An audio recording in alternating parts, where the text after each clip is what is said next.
मेरा नाम सारिका है। मेरी उम्र 24 साल है।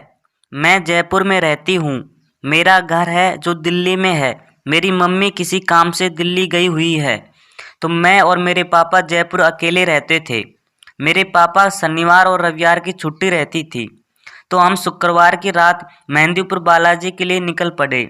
हमने सोचा आते टाइम मम्मी को भी साथ में ले आएंगे। हम जयपुर से 7 बजे निकले थे।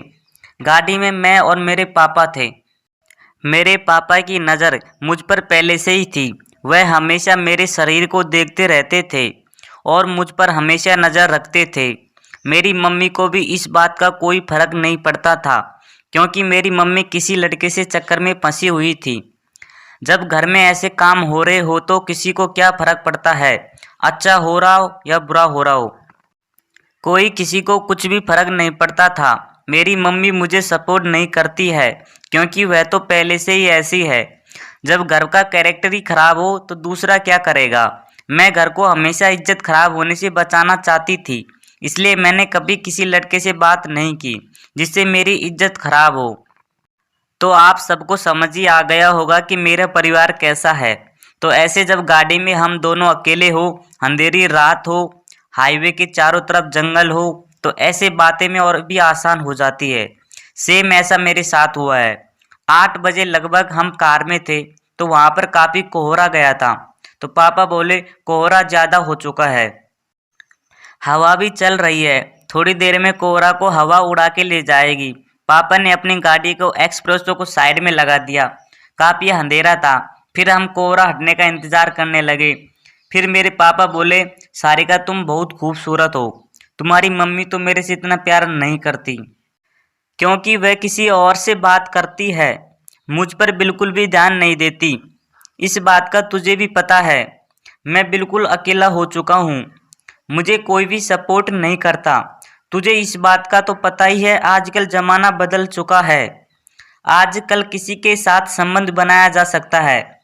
इसलिए मैं ये कहना चाहता हूँ, तुम जवान हो चुकी हो, हम दोनों दोस्त की तरह रहते हैं। मुझे इस बात का पता है तुम पैसे की बहुत ज़रूरत है, लेकिन जितना तुझे चाहिए उतना तुझे मिल नहीं पाता।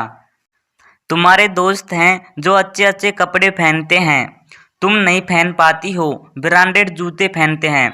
मैंने कई बार देखा है तुझे इन चीज़ों से दुखी होते हुए, इसलिए तुझे बात बता रहा हूँ। अगर तुम मेरी एक अच्छी दोस्त बन जाएगी तो मैं तुझे किसी भी चीज़ की कमी नहीं आने दूंगा।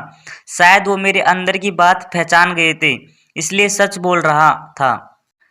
फिर मैंने मेरे पिताजी से पूछा कि पिताजी मुझे क्या करना पड़ेगा। दोस्त हम बचपन से ही हैं।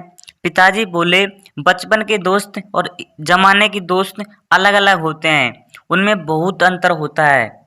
तुम कितनी खूबसूरत हो, तुम्हारा भी मन करता होगा उस चीज़ का, मेरा भी करता है। तुझे पता है तेरी मम्मी मेरे साथ सोती नहीं है। अगर एक साथ सोते हैं तो तेरी मम्मी ड्रामे करती है। फिर वो मेरे से बोले तुम समझ रही हो सारिका मैं क्या बोलना चाहता हूँ। मैं समझ गई थी, पापा जी मुझे पसंद करते हैं, मुझे फंसाना चाहते हैं। फिर मैंने दिमाग लगाया कि घर के बात घर में ही रह जाए, मेरा भी मन खत्म हो जाए और पापा का भी मन रह जाए। फिर मैंने पापा की बात मान ली। मैंने जैसे चेहरा ऊपर उठाया, पापा समझ गए कि राजी हो गई। पापा ने तुरंत मेरी जेब में 40,000 रखे और मेरे से बोले जितने कपड़े खरीद सके उतनी खरीद लेना।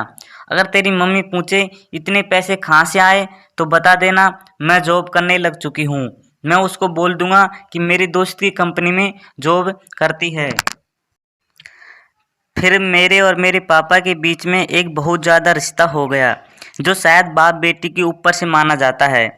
अब हम जैसे भी हम खुश हैं, ऐसा ज़रूर है हमें मम्मी से बचकर रहना पड़ता है, क्योंकि पापा मेरे खास नहीं थे।